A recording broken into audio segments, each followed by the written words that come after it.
मी माझ्या सहकाऱ्यांच्या माध्यमातून निवडणुकीच्या पूर्वी रत्नागिरीचे जे एसडीओ आहेत यांना ह्या सगळ्या मतदार यादीची यादी दिलेली आहे, बोगस मतदारांची.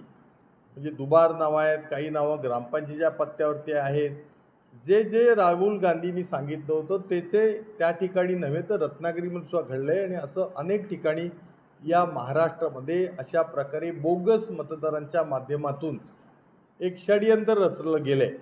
माझी आता आपल्या माध्यमातून राज्य निवडणूक आयोगाला विनंती आहे की त्या गोष्टीला 1 वर्ष झालं, अद्यापही ही नावं मतदार यादीतून वगळलेली नाही आहेत.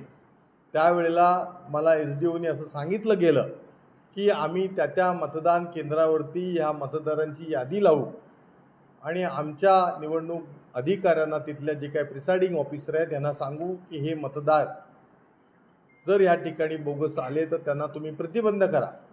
परंतु माझ्या मताप्रमाणे हे सगळं झूट होतं. त्यावेळेला आम्हाला कोणाला वेळही नव्हता आणि आमचेच काही पक्ष पदाधिकारी घरभेदी असल्यामुळं प्रत्येक मतदान केंद्रावरती आमचे BLA नव्हते.